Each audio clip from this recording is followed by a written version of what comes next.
YS Jaganmohan రెడ్డికి మరో shock తగిలింది. రాజశేఖర్ రెడ్డి కుటుంబ ఆస్తుల వ్యవహారంలో మరో భారీ ట్విస్ట్. పల్నాడు జిల్లాలో వివాదాస్పద సరస్వతి పవర్ వాటాలకు సంబంధించి గతంలో వైఎస్ జగన్ హైదరాబాదులోని జాతీయ కంపెనీల లా ట్రిబ్యునల్లో దాఖలు చేసిన పిటిషన్పై స్పందించిన తల్లి విజయమ్మ తాజాగా జగన్మోహన్ రెడ్డికి షాక్ ఇచ్చారు. జగన్మోహన్ రెడ్డితో పాటు ఆయన భార్య భారతికి ఇది ఇబ్బందికరంగానే మారిందని చెప్పొచ్చు. ఈ వివాదంలో షర్మిలకు ఊరట దక్కే విధంగా విజయమ్మ కోర్టులో తన అభిప్రాయాన్ని చెప్పేశారు. షర్మిలకు ఇది ఉపశమనం కలిగించే విషయం. తాజాగా జగన్మోహన్ రెడ్డి దాఖలు చేసిన పిటిషన్పై తన అభిప్రాయాన్ని చెప్పారు Vijayamma. Saraswati power corporation limited వాటాల కొనుగోలు, గిఫ్ట్ డీడ్ ద్వారా వచ్చిన వాటాలన్నీ గతంలో తన పేరుపైనే బదలాయించినట్లు విజయమ్మ కోర్టుకు తెలిపారు.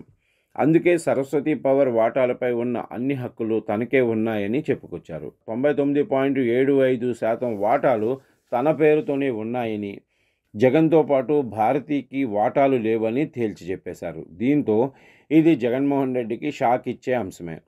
తన కుమార్తె షర్మిలతో ఉన్న రాజకీయ వివాదాల కారణంగానే అన్యాయంగా తల్లినైన తనను కోర్టులో నిలబెట్టారని విజయమ్మ వాపోయారు. వాటాల బదలాయింపు అక్రమం అంటూ పిటిషన్ దాఖలు చేసిన విషయాన్ని ప్రస్తావించారు. అందుకే పిటిషన్లు కొట్టేసి తప్పుడు మార్గంలో ఆలోచించిన వారికి భారీ పెనాల్టీ విధించాలని కోర్టుకు విజయమ్మ విన్నవించుకున్నారు.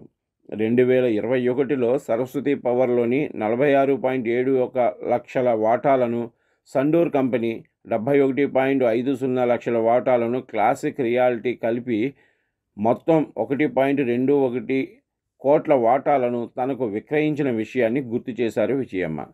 అలాగే జగన్ 74.26 లక్షల వాటాలు, భారతి 40.50 లక్షల వాటాలు తనకు గిఫ్ట్ డీడ్ కింద బదిలీ చేసిన విషయాన్ని కూడా ప్రస్తావించారు. దీని ప్రకారం గతేడాది 14న తనకు వాటాలు బదిలీ అయ్యాయని చెప్పారు.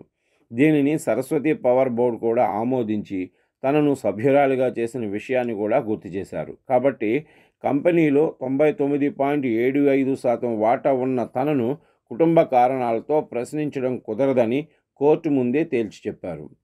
కుమారుడు జగన్మోహన్ రెడ్డి విషయంలో విజయమ్మ రాజీ పడినట్లు వార్తలు వచ్చాయి. పిల్లలిద్దరి మధ్య సర్దుబాటు చేసే ప్రయత్నంలో ఉన్నట్టు కూడా ప్రచారం జరిగింది. వైఎస్ఆర్ కాంగ్రెస్ పార్టీలో విజయమ్మ తిరిగి యాక్టివ్ అవుతారని కూడా టాక్ నడిచింది.